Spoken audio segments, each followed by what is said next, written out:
Mr. Mayso, que volá, man. Thank you for making it out. Boricua, ¿no? Sí, señor. Boricua, Nacido y Marines. criado. Nacido y criado.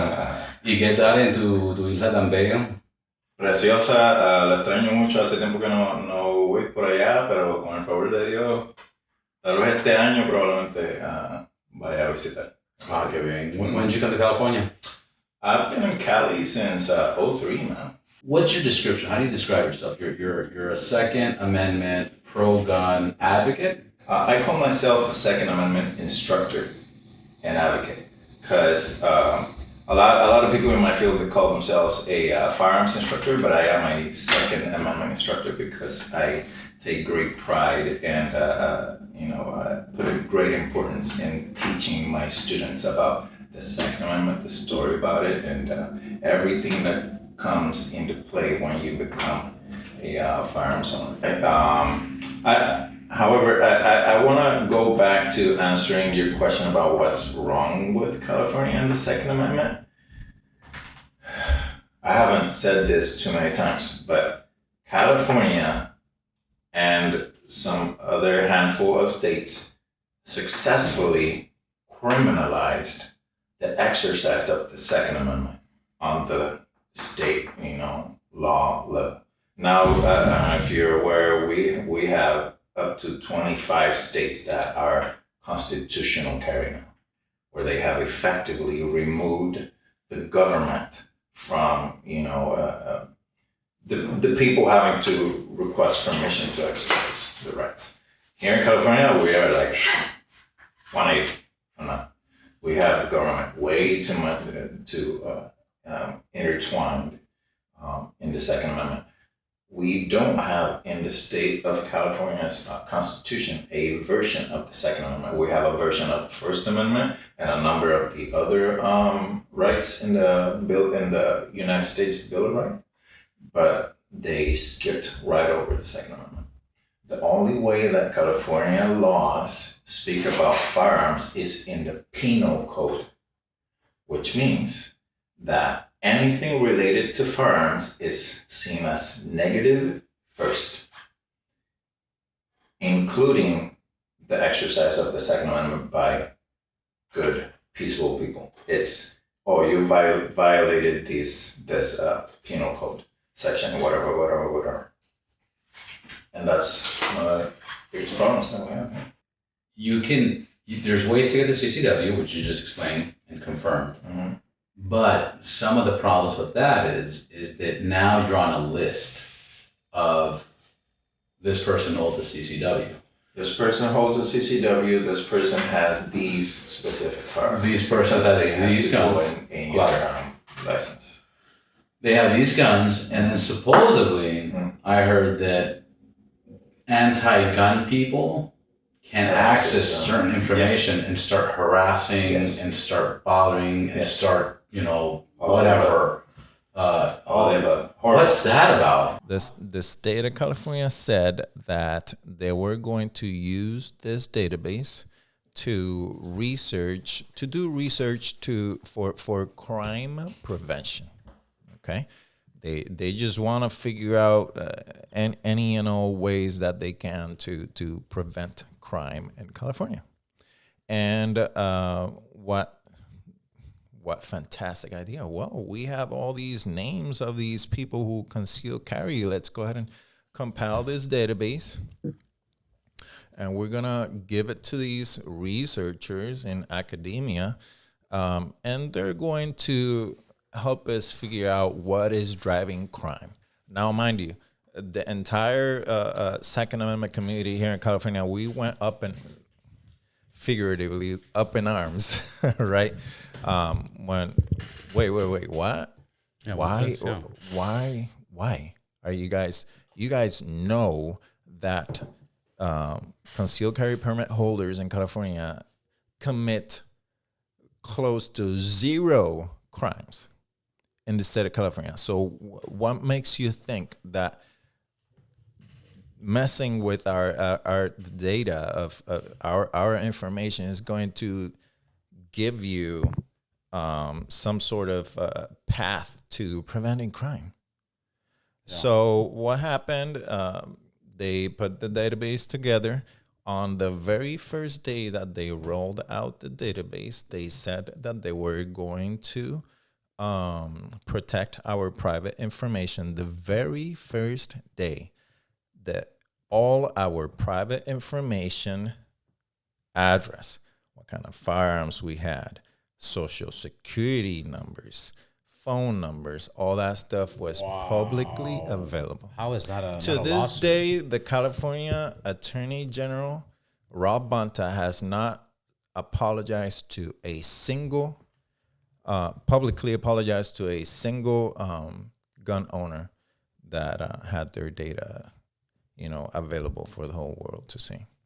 But how is not nobody getting sued? And how is this not bigger than what it's supposed to be? Because there must be thousands, if not. Yeah, there are lawsuits in the works, class action lawsuits by some of the very fine gun rights. I'm sure people had to move. I'm sure people probably lost their jobs or whatever the case is. Yeah, you name it. The inconveniences of knowing that your data was out there and it could have been sold, right? And you could have criminal enterprises that know, who has what type of gun. Yeah, they could puts a target duplicate on you. the serial number on a gun. It exposes all kinds of stuff. All Who kinds of knows? stuff, man. Yeah, who knows? And then if you're saying Social Security, your credit, Yeah. home, invasion, Correct. security risk, robbery. Yeah. Which, it expands the possibility of you having to use your firearm when you didn't want to. Most of us, all of us, anyone that I know, and now you, we purchase our firearms. Nobody can say that, they hope that they are in a situation where they use their firearm. Because, trust me. Nobody wants that. No, but now the state of California exponentially made thousands and thousands of California gun owners, have the possibility of having to defend themselves, whether it's at home or somebody tracks them to or from work, all that, and it's terrible. Well, you kind of said it. They want to play gods. They want to control. They want to limit guns. It doesn't benefit the state for people to have independent security or independent food or water or electricity or cell phones or live off grid. It just doesn't. No le conviene. So that part makes sense. And then to my other question that I was asking you about, why are people buying into this so much?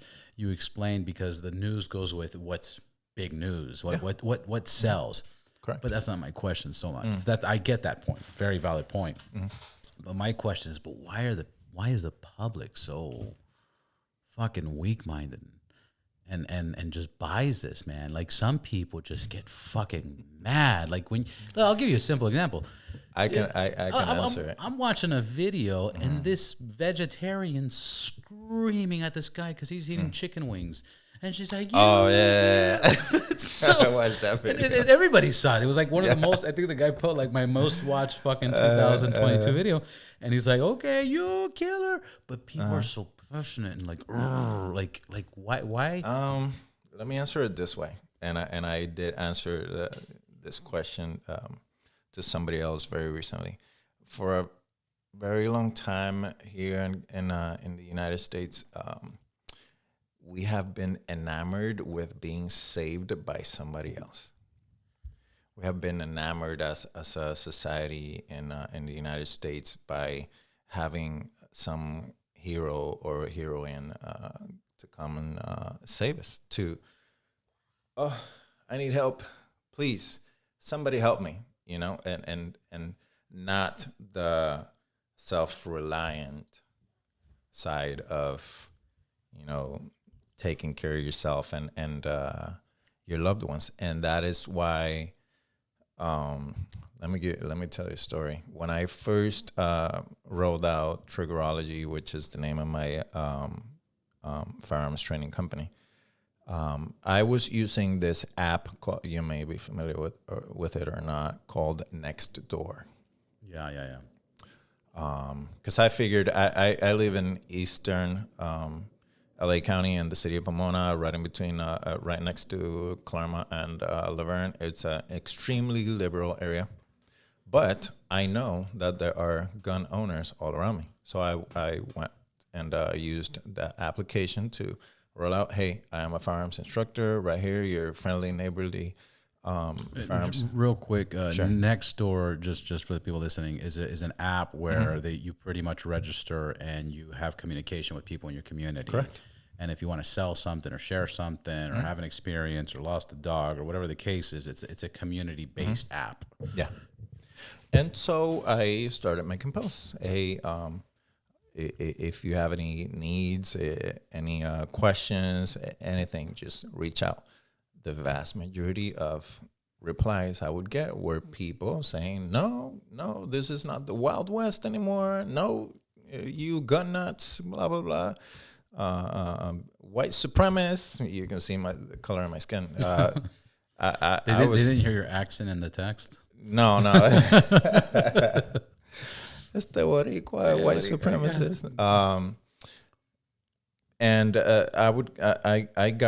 that's when I decided that I wasn't just going to be a Second Amendment instructor. I was also going to be an advocate, because I heard, I got any and all, reasons to why people do not want firearms in the community, and they see the tool itself as the giver of the evil, thoughts in the minds of, people who commit horrible crimes.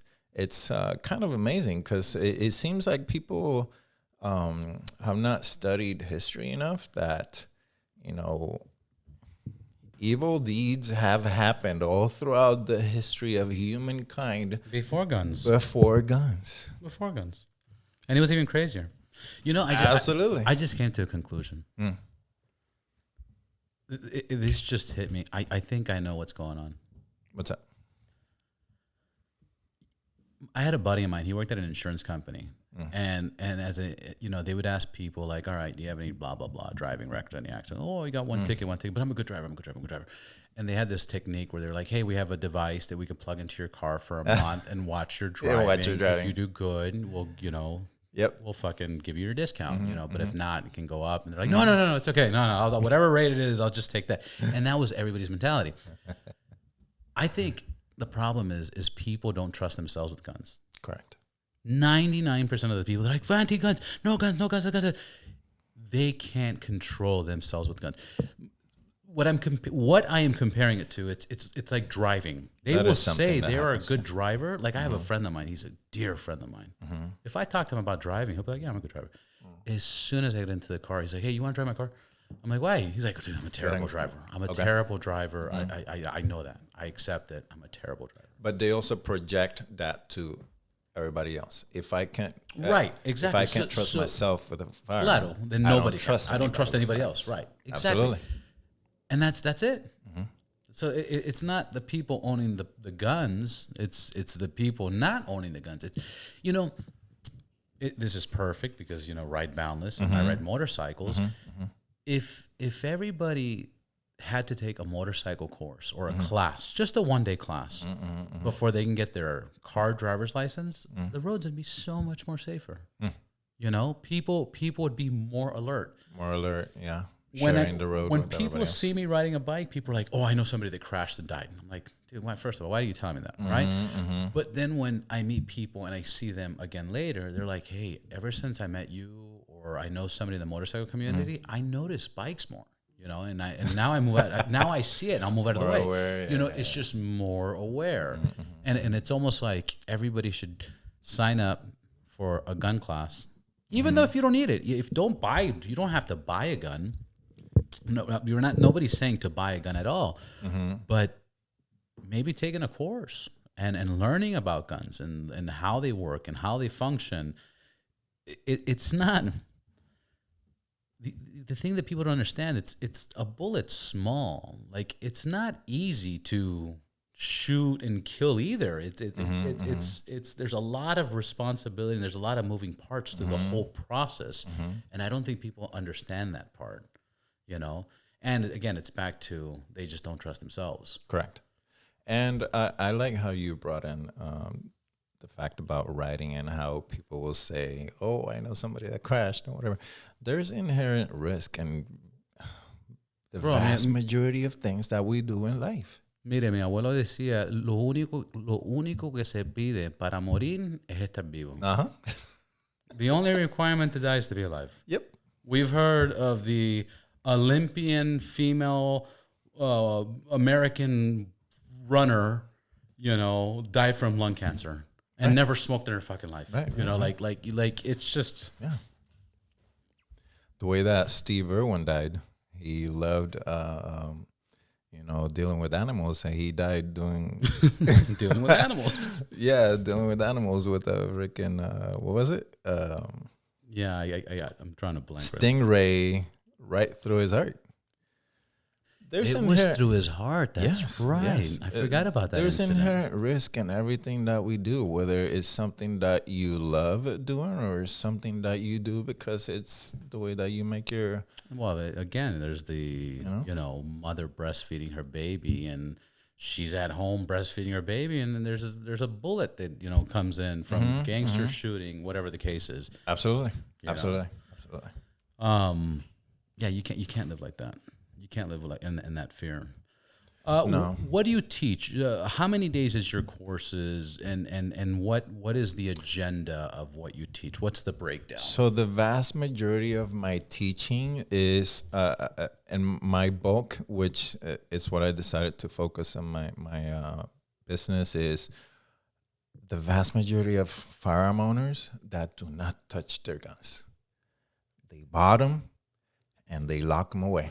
That's and never use them. That's dangerous. Dangerous. It's not just dangerous because you know, when it comes to, if you, God forbid, right, knock on wood, toco madera, you're in a situation where you have to defend yourself, you haven't practiced. You don't even know how to manipulate your firearm. So that is a lot of the gun owners that are out here in California. So I am focusing in introduction to your firearm, introduction to firearms in general for people who have not yet purchased their firearms. That's a lot of what I do. I mean, I go... That's the most important thing. Yeah. That's a great... I go to people's homes.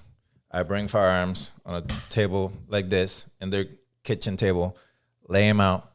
This is... You didn't bring any firearms here today? Well...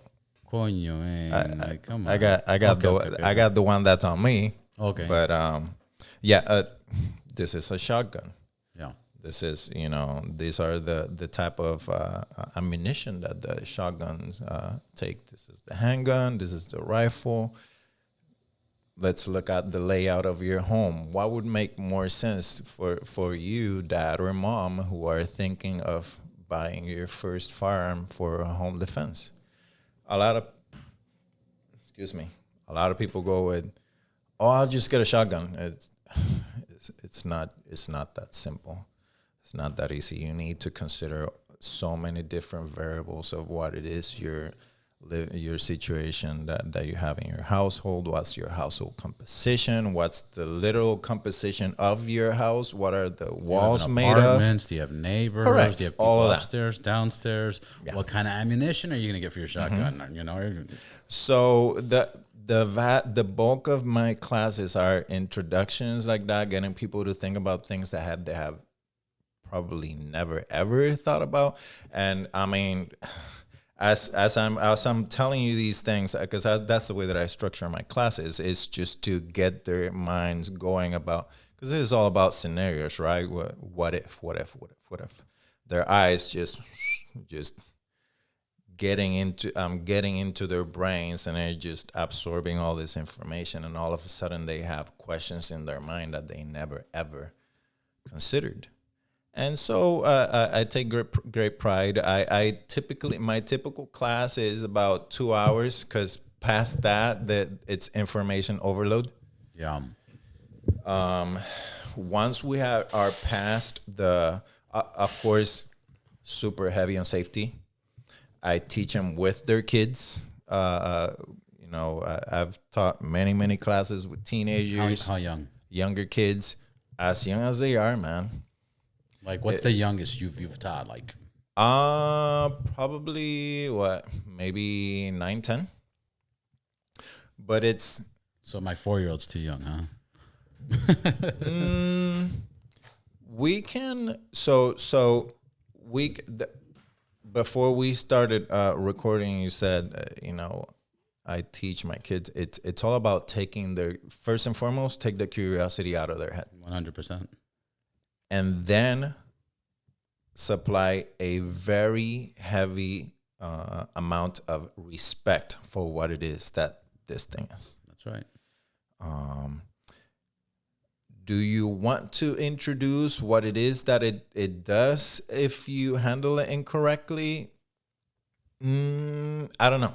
For a 4, 5, 6-year-old, I don't know that you want to take away their innocence like that, you know? But if you have... No, but there's respect. Correct. Like, with my 4-year-old, there's respect for because I have pocket knives. I have guns. Yeah. I have sharp things. I have, Correct. fucking a bunch of stuff. I don't even want to get into it. There's no difference. And sometimes it's on my pants, you Correct. know, and sometimes I take a shower and left some pants there and there's a knife there. As a matter of fact, today. Hey, that can hurt you. Right. Don't touch it. Just today, I had my gym bag open. There was a knife, and Papa, you have a knife. Okay, you want to touch it? No. Why not? It's Papa's. It's Papa's. Like, he Okay. knows. Okay. He knows. Yeah. He knows. It's respect. He's just, hey, it's open and it's exposed, and I can see it.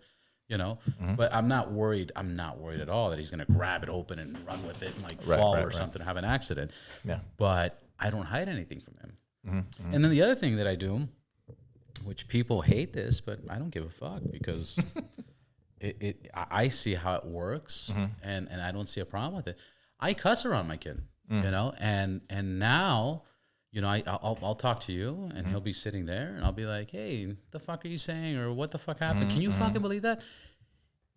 He's numb to it. It's not a big deal.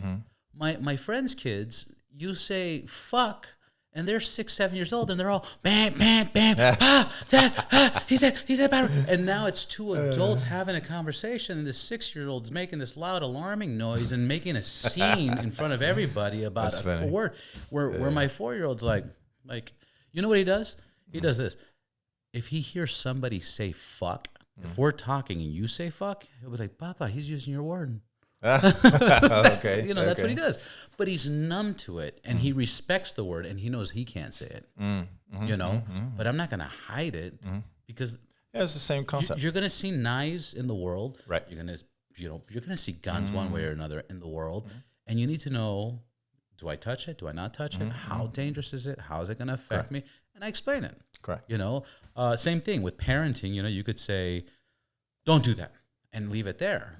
Or you could say, "Hey, don't do that because the consequences are." You start explaining. And this is not just guns or cussing or knives. This is swimming and eating and these are life lessons. This is life lessons that Absolutely. you have to apply. It's just people get more intimidated with those things. Yeah, so You have kids? I do. I have, of course, Latino, Claro que sí. La parejita, 2 teenagers. They're awesome kids. I've Twins? had No. one is 16, one's 14. But since I've had guns in the household since before they were born. Yeah. They never saw them until I thought that they were old enough. And then I taught them about the security and what it is that they do, what they don't do. I taught them first with BB guns and with paintballs. Nice. I taught them the basics, the 4 safety rules, and all of that. And I was very successful at getting them bored. Getting them bored. They were over it. Getting them bored. They got over it. My son comes with me every once in a while to the range, but that's it. They're over it. Yeah. They know what they are for. They know what dad uses them for. They know how to use it if they needed it. Correct. That's it. They're done. They don't grow legs and go shoot up people, on their own. Yeah. And they don't draw pictures of Correct. They're Correct. not sick or Correct. And they know that dad is a decent person. And now whenever they go out there in society, whether it's at school or something that they come across on the internet, right? The people who have nothing but bad things to say about firearms and their owners, they know that that's not true. And that's how you do it. Yeah. Yeah, but people are not like that. You know, like you're doing that and I'm doing that, but like this newer generation is not practicing these simple steps. Yeah, no, they're not. But Neither are the schools, and neither are the life has this really pesky way of showing reality. Yeah. Whenever that's necessary. And many of my students have divulged to me, hey, I was anti-gun, but then this dude followed me home. But then I was home alone and this knucklehead tried to break in while I was at home. And then I dialed 911 and they said, we don't have anybody to send you right now. Oh, yeah. I'm sorry. Well, you can call 911 right now. You're on hold. Yeah. And you're on hold in Los Angeles. You call 911. You're on hold for 10 minutes. Like it's an operator saying you've called the LAPD. Currently, we have more calls than we can have. And then when you get a hold of them, and they're gonna triage you. They're gonna say, "Well, are they there inside right now, stabbing you right now? Are they right now or no? Because we got other calls to handle." So life has a way to throw a dose of reality to people. And I mean, are you ready for it or not? And that's, como dicen en Puerto Rico, yo no sé si dicen eso en tu país, ahí es que sabes si el gas pela. Sabes si el gas pela. That's when you know if the gas burns you. Overall state regulations and laws, federally, nothing's ever really changed, right? Federally, well, yes. With the Second Amendment. Yes. What has changed federally? Well, federally, the worst infringements are called the NFA, the National Firearms Act, and the GCA, the Gun Control Act. Those are both very old laws. They got instituted when the mafia was running around with Tommy guns and shooting up people. They outlawed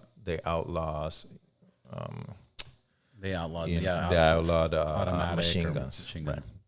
And then the NFA, the National Firearms Act, the National Firearms Act also regulates peripheral things such as suppressors and stuff like that, and instituted. They didn't outlawed suppressors, but they defined, well, if you want to have a suppressor, you need to pay this X amount of money on top of, to the government, on top of, whatever it cost to have that firearm. And so in a way, what it did was actually prevent people in the lower stratas of socioeconomics to have access to firearms and their peripherals, and it became more of a something for the elite, something for people of wealth. Many of the gun control laws in California, including the previous version of the concealed carry, had that effect of skyrocketing the price, the overall cost of being a firearm owner and or carrying. Cheap. Yes. Rifles, shotguns are like $150. You can look up old school catalogs because you used to be able to order firearms and get them mailed right to your home. Super cheap. There were Saturday night specials, they used to call them. There are where you would buy a firearm very cheap, and the ammunition was very cheap. The society was very different. Yeah. What changed was the people.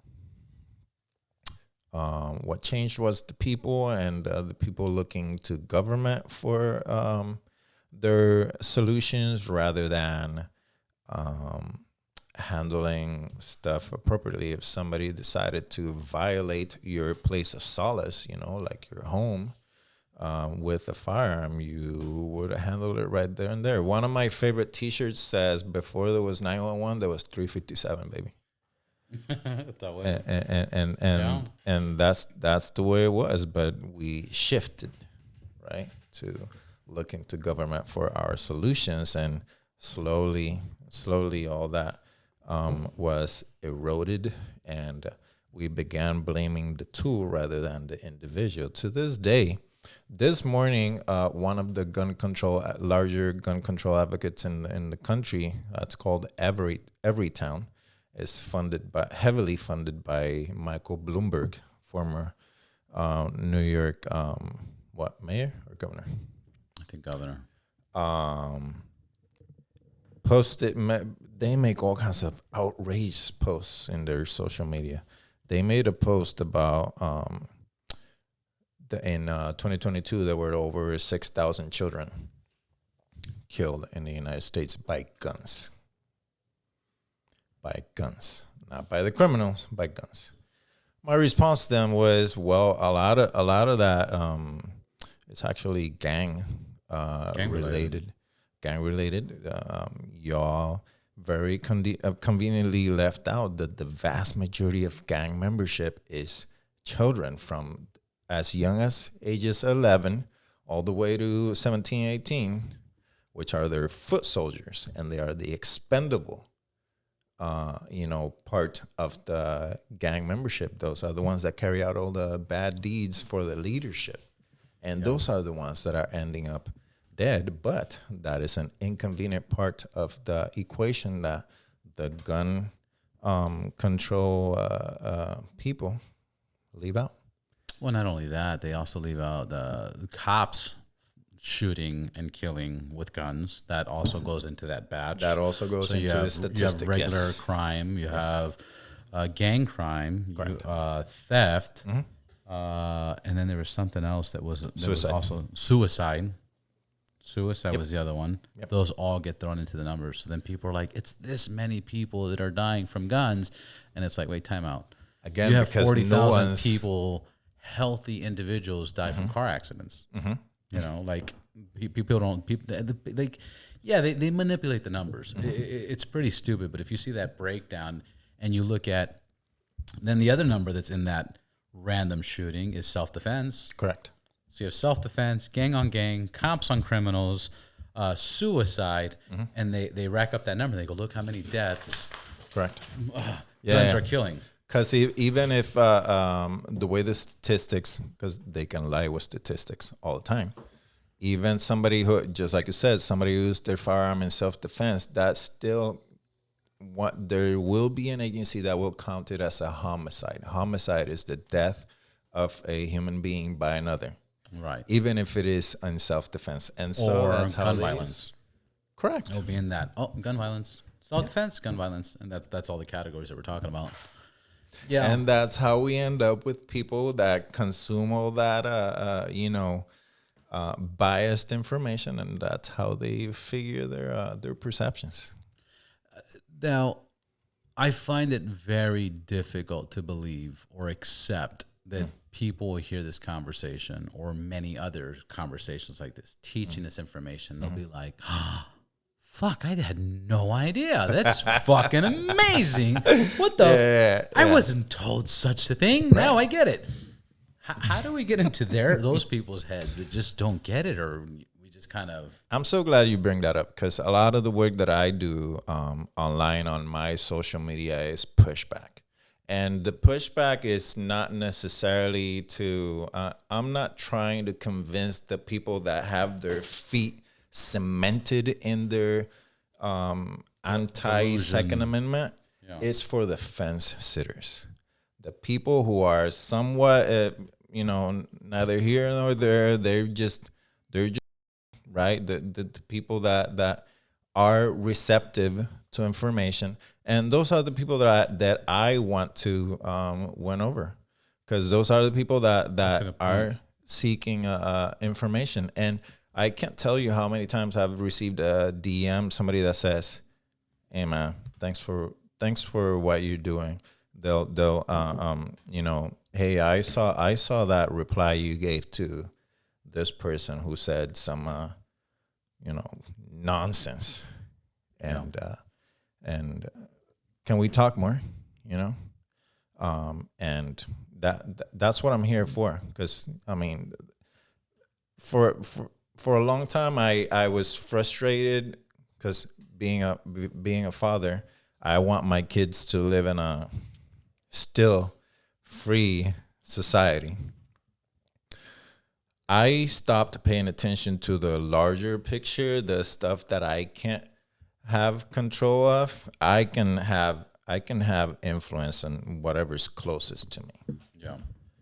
And so those are the conversations that I like to have, and the pushback. The pushback, even though I'm not going to convert anybody that's cemented, I'm going to help provide more information for the people that are missing the context, that don't have the vast majority of people that don't live in the inner city, that see, the gang violence on a daily basis, or the ones that have, have made the right, if you can call them that way, right decisions, or their parents did. And so their living situation is somewhat sheltered from what everybody else has to deal with. Yeah. And that's what I've been That's then first of all, congratulations on that. Thank you. That's really awesome, because a part of me is like, it's before we started recording, I told you I defend the Second Amendment, but just to a certain point, because there's just so many facts and points that I can bring up. The economy of words in the conversation, I don't have it. So I just there's a point where I'm like, well, no, did you know this? Did you know that? Well, Chicago, look at Chicago, look at gang violence, Yep. But cuando me salen con my friend's daughter died, her boyfriend killed herself, and I have a statistic that I say always on this podcast: 95% of motorcycle accidents are rider error. I say that all the time. People disagree. No, that's not true. That's not true. I go, every time I hear that thing, it's probably 90. I haven't. There's very few that I've heard. And the thing is I do hear a lot of accidents. So there is 2-3 people who come up to me and say, "But my accident," I'll be like, "Okay," but I just also heard a bunch. And anyways, my point is, people will be like, "My daughter's boyfriend died from gun violence." In the back of my head, he was probably a gangster, or he probably he was doing something he shouldn't have done. So it's always there. But I like how you fine-tuned your market, and that's, people that are on the fence. That's fucking genius. I'm always generalizing, and you just went like, wait, there's people on the fence. They need help. People that already own guns. You're right. That's a problem. If you own a gun and you're not practicing it and safety, even I have the fake bullets. So I can load my shotguns and 9, take it out, but I got the little laser bullshit. Yeah, that's good. It's cool. Yeah, but people don't even do that. And if you don't do that, and if you don't practice, most people are not even aware that that becomes dangerous. Yeah, that becomes dangerous. It's like I catch myself on motorcycles where I'm saying a lot of stuff like, I feel like, I made this statement recently. I feel safer right now, the way LA is, the way the traffic is, the way people are driving, the lack of police, the lack of everything, I feel safer on a motorcycle than a car. Okay? And the reason for that is I'll drive every now and then, and once there's traffic, I look around, I go, dude, if an outbreak just broke out here, I'm stuck. I can't get out of this. You have way more flexibility. You have way more options. Yeah, come mierda detrás de mí, like just like, hey, fuck you, and I'm on a bad one, fuck, and we go at it. If we say papa words, like my son would say, we go at it. I can't do nothing. On a bike, somebody gonna be like beep, and I'll be like, oh, zip through. Y se terminó. Yep. Now, I had to recall that statement back because that's with my experience. That's 22 years of just riding in traffic. I feel very comfortable in traffic. I know people that come into LA, rent motorcycles, and they'll be half an hour in traffic. They're terrified. They're like, this is not fun. I want to return the bike. Okay. Like they can't do it. So that's my experience. But the thing is, I practice. You own a gun and you don't practice. People need to understand. Yeah. If you show a gun to a criminal and you don't know how to use it, chances are they're gonna grab that gun and use it on you. Yeah, because they're gonna almost smell your incompetence. They're gonna smell the shit. They're gonna hear you fart like it's like Yeah. you need to. Yeah, absolutely. These are tools. These are life-saving tools. You need to know how to utilize use it. And You're not going to buy a simple life-saving tool such as a fire extinguisher, of which I have many at my house, and not know how to use it. Yeah. You know? I need a fire extinguisher. Yeah. That's a good point, man. Yeah, you're not going to have that tool and not know how to use it. You mentioned the dummy rounds, the Snapcats. That's one thing that I 100% I tell to every single one of my students. Not only because it helps you do the dry fire at home, but when you go to the range, you can also practice the malfunctions. Because God forbid, toco madera, again, if you are in a situation where you have to defend your life, you have to consider the possibility that this tool, that this impressive, array of plastic and metal and rounds in it, all these moving parts, it may malfunction on you, and you may have a split second to figure out what it is that went wrong with it, put it back into battery, which is a term that we utilize, battery, for it being ready to shoot, and get back to business and stop the threat. So yeah, snap caps, which is another term for dummy rounds, that's absolutely something that every firearm owner should have and practice with when they go to a range, and induce the malfunctions so you can get quick at clearing those out. Yeah, and they're cheap. Yeah, they're cheap. You can get them anywhere. You can order anywhere. Whatever. I don't even have to recommend it. Just go online. It's an investment. It's a life investment. It's not even an investment. It's just it's just something cheap. It's just cheap. Buy it. It's good practice. It's good. Buenos modales. It benefits you. Yeah, especially with a shotgun, because you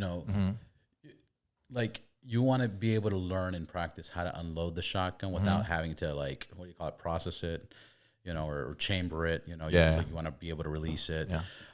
That's what I liked it for. On the 9mm, you get used to just practicing, filling a magazine. That's something else you want to practice. People have these fast loaders, but it's good to practice with your hand. There's people. I could tell you a ton of stories of somebody who's had the gun for 2-3 years and they have never loaded the magazine. Yeah, I know people like that. They go to load it backwards with the rounds facing back. Good Lord, I'm so glad that I got you, because I would hate to hear that something happened to you. Did you say they load it backwards? Yeah, people. That's a typical thing. I don't knock them for it, but that's for me, I've never heard such a thing. That's a typical thing of somebody who's never handled a firearm. They'll try to stick the magazine with the rounds looking backwards. That's something that I see. But I as an instructor, I of course you practice in this and you learn compassion, and all that. Nope, that doesn't go that way. The rounds need to face forward. But that's just let me make this. I'm gonna take the advantage of having said this. That's the importance of getting training by a real professional instructor. I cannot stress this enough to your audience.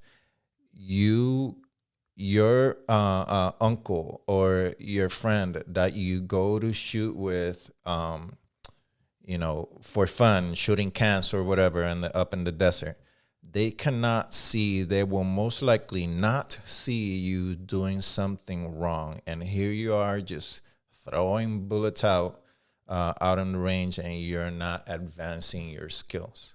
And I can tell you that as an instructor, I go to the range and left, right, I just see people just wasting rounds away and just doing stuff wrong and not, I'm laughing. I'm like that's such an important point. The reason I'm laughing is because I went shooting with a bunch of high school friends, that I haven't seen in years, and they're like, hey, let's go to the desert and shoot, and it's, I mean, they missed everything, like 3, 2, 1. yeah. And they had such a blast, And I don't knock it. And the reason you can have fun wasting rounds. Of course, but the reason I stepped back is because number one, I was like, I haven't seen these guys since high school, so I don't know. Okay, who's you don't know who's stable and shit. You know what I mean? And then two, I'm like, what the fuck are they shooting at? They're all like the dirt's like the rocks, and they had targets, but it was it's such a valid point. If you go with your friends, if you go with your cousin, if you go with your pops, you're going just to pull the trigger and just the blah, blah, blah, blah. Right. But you're not going there for technique, I mean, I remember once I bought a few guns. I owned guns for a while, but I took no training courses. Okay. And then I was going to the range, and I'm like, what's going on? It gets old.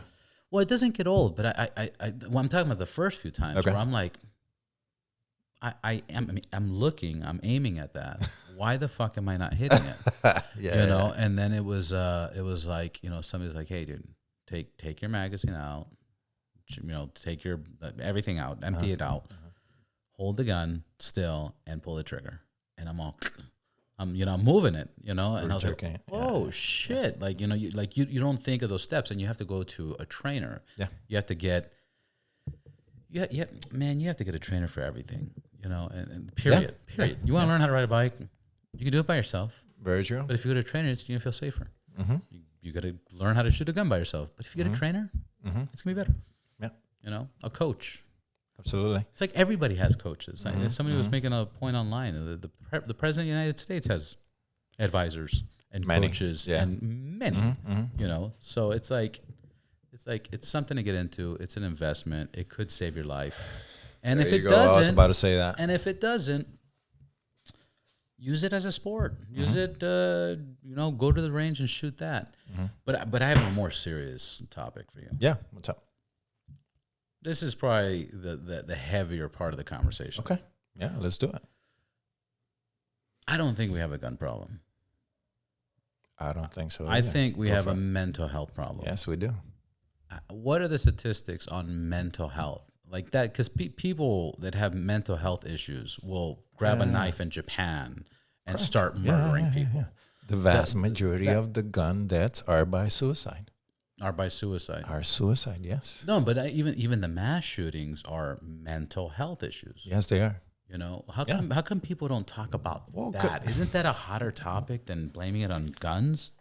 And I will say that gladly there are organizations that are talking about it. There are a number of Second Amendment based organizations that are talking about the mental health topic and providing solutions and opportunities to just to give you one example, there's one organization that their name escapes my mind right now, but they have partnered with gun shops, FFLs, Federal Firearm licensees, where if somebody feels that they are not very well, right, in their mental health, they can voluntarily, right, ask a FFL to store the guns for them without having to involve the authorities, which then places a stigma on you, right? And this may be something that, it's most of them have the ability to be, transitory issues, right? And you're not giving away your life-saving tools. And so that's being addressed. We definitely need more. I don't think I am one. I am what's called an Second Amendment absolutist. I don't believe that someone, because they have XYZ disability, they shouldn't own firearms. And there is a segment of the population that is blanket. Or if you're disabled, you shouldn't own a firearm. Yeah, but you don't believe in that. I don't, man, because if you're someone who has a disability, who's gonna protect you, man? We hear way too often of where's the limit? people who get targeted. Where's the limit? I don't know. That's where the nuance. That's where the nuance has to go into the conversation. But I as someone who I like to put myself in the shoes of others, I have a very hard time with authorities saying, well, you have this disability, you no longer get to own a firearm. Well, I live in this neighborhood, which is the only neighborhood that I can afford. It's a bad neighborhood. This is what I own to defend myself. But now you're putting this scarlet letter on my face, and I can't own this firearm for my self-defense. You know? Sorry, and just to clarify, Sure. Disability, that I don't think that's the problem. I think the mental health issue is a problem. Are you considering some mental health as a disability? Yeah. Okay. Yeah. Where do you draw the line? I see your motivation. Yeah. I see the motivation, but where do you draw the line? I don't know. Schizophrenia, paranoia. I mean, is it a disability because they were a normal functional person, they had an accident, they got fucked up, or was it that they had they were a normal function person, but then they just fried their brain, and now they're there. You don't know, Yeah, that's the really hard part of the subject, because it's take away their ability to defend themselves, but then who's gonna defend them? That's where my question goes to. Okay, let's say that this paranoid schizophrenic, they cannot have their guns anymore. Okay, who's gonna defend them? If we're not gonna answer that, then that's where I'm just really having this really hard time with that, because I hate seeing victims. I'll give you an example of. Sure. I gotta be careful of how I word this. Yeah. Because I'm dealing with something. Okay. There's an unstable person. Mm-hmm. Okay. Mm-hmm. And I don't even know them that well, but they're contacting me via social media. Okay. And I'm like, I've blocked them already. Now they hit me up in the other account. Mm. But it's very, very, very unstable, like messages. They're like, that doesn't even make sense. It's not even with me. It's like, it has nothing to do with me. They're just ranting. Vote this, and if you drive, and this is gonna blow up, and I hate this person. I want to kill. I wanted this person's trying to get. If I was number one, I think they need help, and I don't even know what to do. That's honestly that's concerning, and I need to look at figuring out a solution. But if I look at that person and say, okay, they are more dangerous. They've already named 5-6 names. I don't know anybody, right? They're already naming 5-6 different names I've already heard. I don't even read it. I just like, who the fuck is this and who the fuck is that? Those people I feel are more at danger, where she's saying, one person's trying to attack me, but I hate this person, I hate that person, this person blocked that person, I'm going to avoid this person. So see what I'm saying? Yeah. There's more of a risk. That's what I'm saying. Where do you draw the line? There's probably 5 people they want to hurt, right? And they're only worried about one person that might want to hurt them. So now it's like, all right, you are a legal abiding citizen. You don't have a record currently. You went through something, and now you're kind of like, on the edge. You're paranoid about this one person, but at the same time, you're also like hating, exhibiting. You didn't say anything, but you're right. I hate this. Unfollow. Don't do the. Don't be whatever. Where do you draw the line? That's hard. That's hard. How do I answer that? Man, I hope you're talking like an attorney, right? How do I? No. How do I answer that? The way that I answer it is, I hope that whoever the individuals that this person really has, disgust for, I hope that they're safe and that they're doing anything that they, in their own bubble of life, that they are just to be considering clear, guns for safety. Guns were never mentioned. No, but harm was never mentioned. it's just a lot of negative yeah. ranting. I think this scenario you have brought up is actually what's being used to enact what are being called red flag laws around the country. Where they're predicting. Where they get into this whole what was that movie? Yeah. The Tom Cruise Minority Report. Where they get into trying to predict, the future, whether somebody is actually going to commit a crime. That's very difficult. I am not a proponent of red flag laws or extreme risk protection orders because they violate individuals' rights. Yeah, that's extremely and they have been, and people have been killed. By police going to, hey, when we're executing our an ERPO on you, we need to get your guns and then people go haywire. I'm so glad you bring it up. That's a very difficult topic, and that's something that we as a country need to deal with. I dislike, however, the part about the red flag laws because that turned our law system upside down where you are guilty first and then you have to prove your innocence. And for people to be plucked out of their life and having to put their life on hold, they lose jobs, they lose income, and now they are faced to proving their innocence to the state, which has all access to, resources, abundant resources that are taxpayer paid to accuse you of this.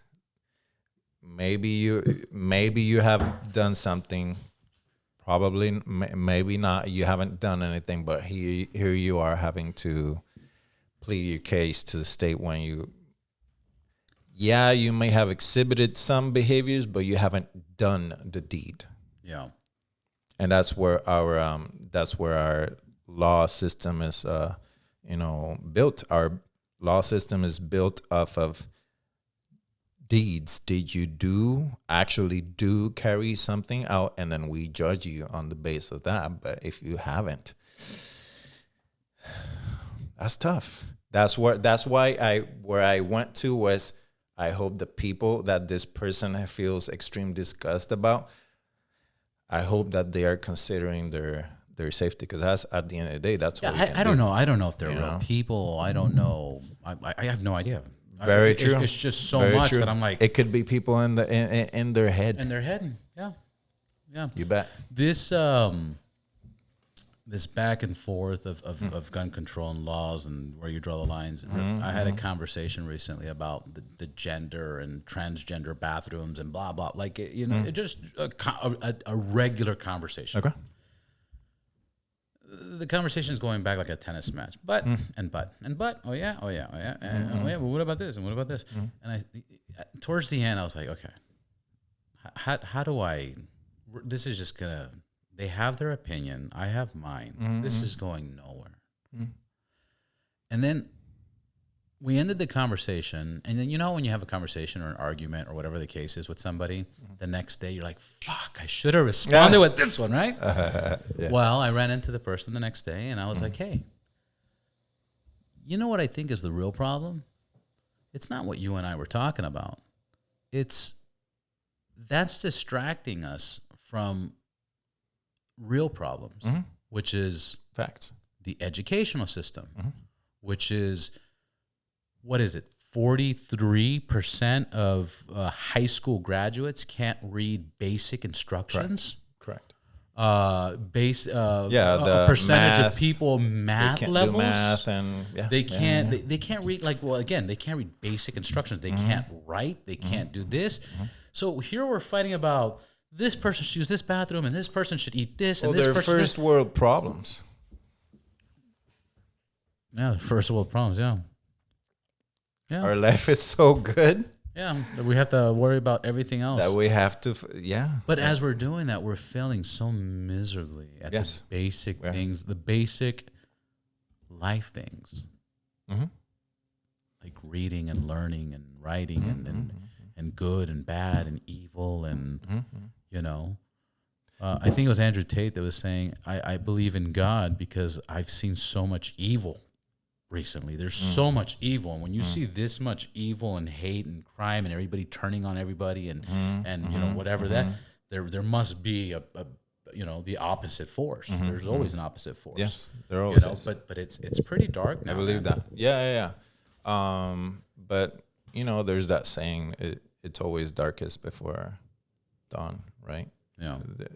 We have to keep our eyes on the prize. Those of us, I'm a man of faith, and I do believe that there will be a better day. Is it going to be in my lifetime? I hope so I can see it.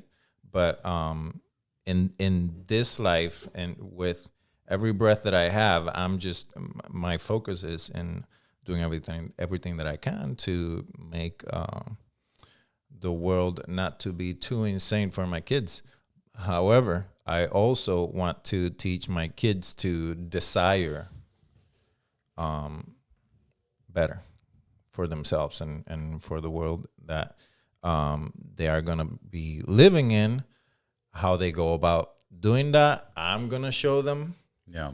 A little bit, but they're ultimately going to make their own decisions, and they're going to have to live or die with the consequences of their decisions, or lack thereof too. I'm trying to teach them to not linger or dwell in stuff too much. I'm trying to teach them to make decisions. Commit. Absolutely. Question. My brother was in the Navy. A lot of Puerto Ricans in the military in general. Yes. Very patriotic military life, and you served in the Marine Corps. Thank you for that. Thank you. Are you gonna? Do you see the military different nowadays compared? Oh man! You said I could ask anything. I'll let you finish your question. Do Go you ahead. see the military different now from then? Hell yeah, and bro. Would you encourage your daughters today to join the military at any point? Tanto, hold on. I got something. Wait. Damn. What year were you in the military? First of all, I joined right after 9/11. Oh, you joined after 9/11. 9/11 happened, and I joined in November 2011. No, 2001. 2001. I went to boot camp in early 2002. Yes, because I would encourage them to join the military, because at the end of the day, regardless. So I'm gonna tell you what I believe as I reflect on my time in the military. The most value that I got out of the military was having to work with people from all walks of life, from all different states and outlying territories. I worked with people from everywhere, literally everywhere, and having Every to country, every state, every every border, every different languages. correct, and their cultures, right, that they bring with them. So that is what the most value that I got out of it. It really, like I told you, born and raised in Puerto Rico, es una isla, very very small island. It does get visited by foreigners, but estamos aislados, quite literally. I joined. We're isolated. An island is isolated. Yeah. If that makes sense to your if that makes sense to your audience. Yeah. So yeah, the most value that I got was as I reflect back, some of these people I ended up I never hated anyone. I had to learn how to deal with them. Mind you, in In the Marine Corps. In the Marine Or Corps. In the Marine Corps, yeah. You You shared extreme differences with people, but you had to work. correct. Very very short example I can give you is when I came over, my Puerto Rican accent was fucking heavy, dude. I mean, think about your present day Puerto Ricans, high profile Puerto Ricans, como hablan así con el inglés Haciendo bien mueca y masticado. You know, and saying silly stuff like in PR drive through is servicarro. So I'm gonna go to the servicar. Like, it doesn't make sense, yeah. And then you're translating verbally from Spanish And then I'm to trying English to communicate with the folks, yeah. right? And they're like, probably couldn't even say speak English, folks." motherfucker. Yeah. Speak English, and then you have to swallow that, right, and internalize it, and not become a victim, Yeah. because there's still a job to be done. You become everybody's bitch. Yeah. And in the military, if you become a bitch, I mean, you're gonna have a hard time. You're gonna do 4 years, maybe less, get in trouble, get a bad discharge, and the rest of your life you have a literal scarlet letter. So that's the most value that I got out of the military, was having to deal with so many different people from so many different backgrounds that may or may not have tact. And I would not discourage my kids from doing that, because that's an experience level that very few places will give you. Yeah. Very few places, if any, other than the military. Yeah. Yeah, no, I wouldn't discourage them. Yes, the military currently is going through a very woke phase that is the morale for people that are still there, and I still have buddies that are there that are still in, that were lifers. I was a short-term. I went out just before hitting 10 years. I left. And yeah, it's bad. Kids don't want to, the kids going in nowadays don't want to do work. I'm saying this. My best friend is currently in the army, and he says, "Yeah, these kids don't freaking want to work, dude. Like I had to reshift. I'm having to raise these kids." My best friend is my age, 42. And he just told me the other day, I'm having to raise these kids, man, because they don't want to work. They don't want to do anything. They Talk think back, that give attitude. that's the thing about the military, because every 1st and 15th, the paycheck is your paycheck. It's gonna hit no matter what. It's not really based on your performance. It's your paycheck is gonna hit. So yeah, the military is kind of in a really tough situation. So people are right kind of milking it. Yeah, they're having a really hard time recruiting right now. Really hard time. Yeah. Recruiting for all branches. Well, you know, it's I completely get what you're saying, but I've talked to a lot of like younger people, and younger people are just, they have different opportunities that you and I didn't have when we were their age. Yeah. You know, they have different choices, different opportunities, different information, different knowledge. Right. They're Different incentives too. Different incentives. They're like, well, I seen what the military does to my grandfather. I saw what it did to my father. You know, like they just at the end they kicked him out. You know, he left all proudful, and now he's hurt, and now they don't want to give him disability because he didn't claim. Like, you know, like they see that, and if you don't know how to play the rules right, it can go really bad for you in the military. Absolutely, and it could 100%. Cost you your life too. Yes, and now people see that. When I grew up, I was like, you know, JROTC Navy, JROTC Air Force. Really? Oh, dude, I was gonna go in. Did you grow up here in Cali? Yeah, California. Okay. Yeah, I was gonna go full throttle, and then just one night, the night that I was doing my test and stuff like that, the night that I stayed at the hotel, the next day I was doing the ASVAB. Oh shit! I drank, and I was underage, obviously, and this guy. Anyways, it's a long story short, but we called all the rooms rooms, and we started fucking around with people.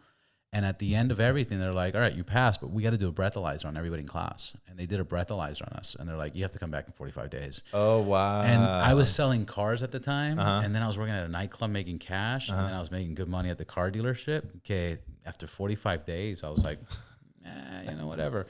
But that's why I never joined. But I was all for it. And I was like, bro, de los 14 años hasta los 18, like, ROTC.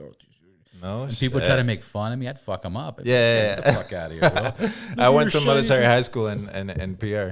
Oh, really? Yeah. So it's pretty much kind of like the same thing. Yeah. People try to bust your balls, but I was all about it. But now I'm speaking to these younger kids, and I'm like, dude, they're like, I'm literally talking to a 22-year-old at the LA Fitness, and he's like, yeah, I'm thinking about going to Dubai, and they're offering me a deal. He was like this tall German dude. He's like, yeah, they're offering me like basketball, and I can make this much, but I don't know if I want to move there. And I'm like, what? Are you like, serious? I never even thought it would, but Dubai didn't even exist back then. True. Like whatever. The point is, it's. I get it. There's a lot of pussies out there. There is. There's a lot of bitches and pussies and people acting out. But then the other ones that are business-like minded, you got 22, 23, 24-year-olds making fucking 100,000 a year, no problem. Working a few hours, social media, marketing, influencing. So I don't know, man. It's hard. It's a hard sell. And because they are, and because these individuals also put it out there, then you have this whole generation that's all they want to do. They just want to be a YouTuber. Yeah, but they don't want to have discipline or consistency or work for it and that's the problem, right? Because obviously, of course, like your other careers, NBA or NFL, right? It's only a fraction of a percentage of the kids that dedicate their entire life, right, through high school and college, because they want to make it to the pros, that actually get through. But yeah, this generation is just, and they're also having a really hard time dealing with rejection too and failure, and because they don't have to face and opposing views. Yeah, because they don't have to face it. They go on Twitter and it's like, okay. Like we used to have to go to la discoteca. Yeah. And, true. And talk you to used 5-10 girls and get lost. Who the fuck are you? You used to have to deal with rejection face to face. Absolutely. Yeah. But now it's now you no rejection.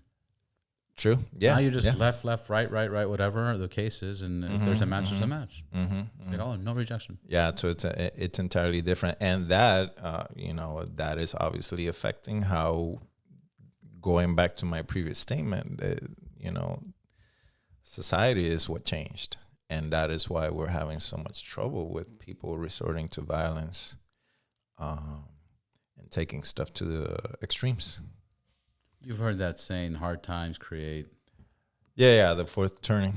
Yeah, fourth turning. The world's changed. Where do you see you're instructing, and what do you see in your industry and your business in the next 5 years?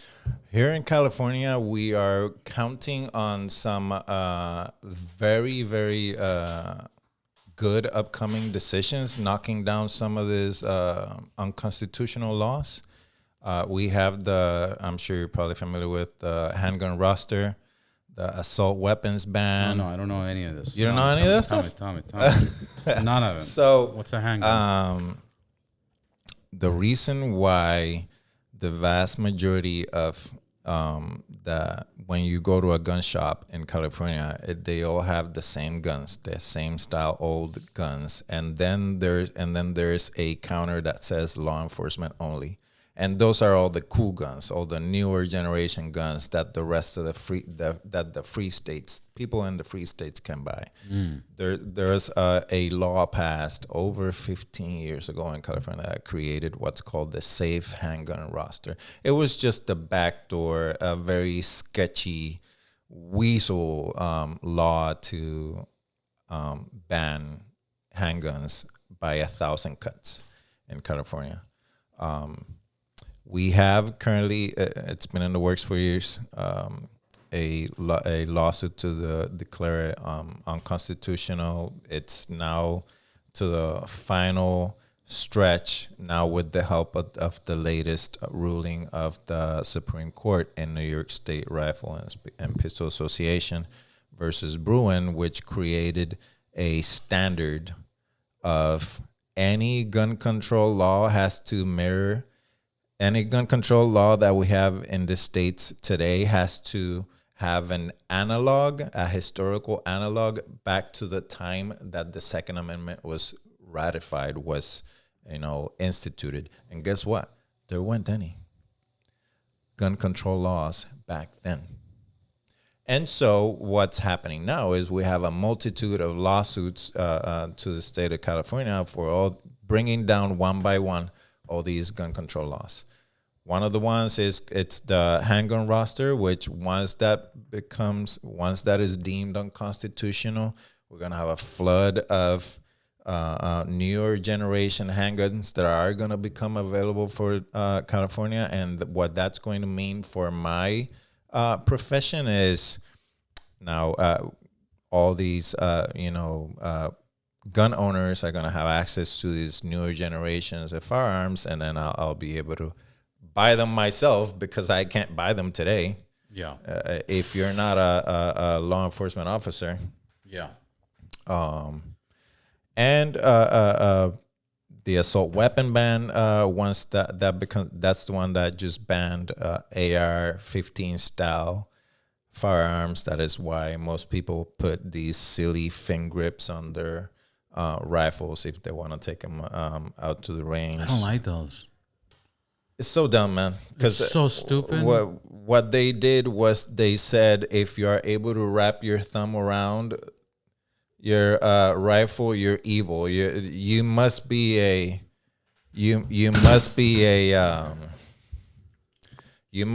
serial killer. You must want to execute as many people as possible because you can wrap your thumb around the pistol grip. And they made all these other features evil, such as a flash hider, which is nothing else than something that just diverts the flash somewhere else. The telescopic, which protects your vision for the person that's shooting the weapon. No shit. And a telescopic buttstock, which allows so this is people. Illegal. Huh? This is an illegal gun right here. In this in this configuration, yes, any rifle in the state of California, this is an evil tool. You must be a serial Check the magazine. Killer. You can take it out too. Oh, bro, you haven't seen this? Oh yeah. You guys better send me something. This is Goat Gun. GoatGun.com. I've seen them. Has little bullets. Yeah, Dude, they're awesome. The whole thing comes apart. Yeah, it's like a legit. This is awesome. Oh yeah. They also the assault weapon ban also outlawed the ability to drop the magazine. That's right. Because they didn't want if you want to be able to reload your rifle quickly, must mean that you are a criminal. Yeah. So they criminalized everything that makes a firearm more user friendly. They criminalized it. Yeah. Because again, to take it back to what I said earlier, in the state of California, they effectively criminalized everything about the Second Amendment because it's all in the penal code. It's not seen as a right, such as the First Amendment is, or the Fourth Amendment, Fifth Amendment, which are all addressed in the California Constitution, but not the Second Amendment. So in the next 5 years, with these wins, it's all gonna hopefully change. I would like the CCW permitting scheme to be eradicated. I would like California to become a constitutional carry state. Because I none of these laws, I don't know if you saw one of my recent posts on Instagram and on Twitter, none of these gun control laws do anything to help the good people. The good people have to navigate all these barriers. The criminals don't have to navigate any of these. None whatsoever. And so the way that I want and I made that post for the very reason I wanted to give people such as yourself and everybody else who are gun owners the verbiage to fight, when they go to their city town hall meetings or to the state legislature and somebody is saying all this nonsense. We need to ban this gun.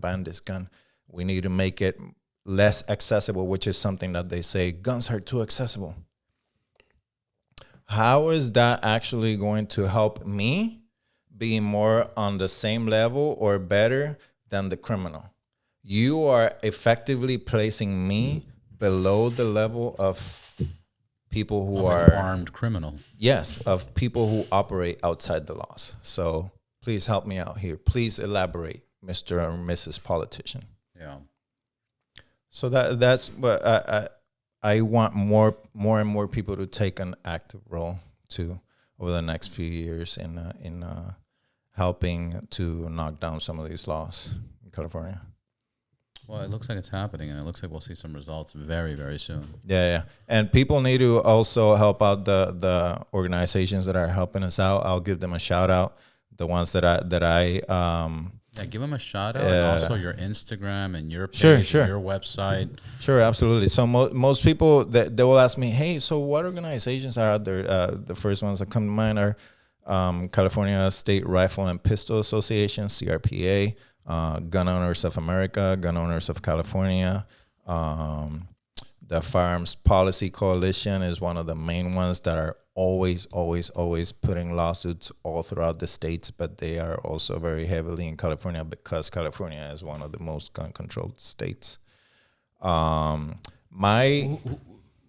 not more than Chicago. It's like Chicago and then California, or they're like pretty much the same? It's pretty much it's pretty up there. It's pretty much the same. The city of Chicago is horrible, but obviously the state of Illinois, the gun laws, yeah. Chicago's cool. Let me be clear, not the people, but the politicians that have weaseled their way into power. California, Illinois, New York, New Jersey, Connecticut is getting bad. Massachusetts is getting really bad, but pretty much most of the center states, with the exception of a couple in the Midwest, are pretty respectful of the people's rights of the Second Amendment to keep and bear arms. Yes, sir, because most of those states have a version of the Second Amendment in the state constitution, which then guides the rest of the laws, the law making in that state. Yeah. You asked me about my socials. You can find me on social. Sure thing. You can find me on Instagram at Triggerology _FT, where I post about all kinds of stuff. I'll post some stuff about my sessions. I post my replies to some of the gun control advocates. I'll go live sometimes and I'll interact with my followers. I'll allow people to ask me questions free of charge, obviously. On Twitter, Triggerology, that's where I do pretty much all my advocacy, trying to reach those fence sitters. And then my website, where you can find my information and contact me for training and all that good stuff, is at triggerologyft.com. I also rolled out a super freaking based merch line as Triggerology, where you can find also all kinds of freaking cool t-shirts like this one. Nice. I like superior firepower, because that's where I want to help the culture of being unapologetically engaged and involved and own your own self-defense and your rights. So that my merch shop is triggerology.shop. And that's where you can find it. I'll try to have the little, I'm starting to do little titles here and stuff. Cool. Yeah. I appreciate That's awesome, that. bro. Well, I appreciate you being here, man. Keep up doing what you're doing, and keep me posted.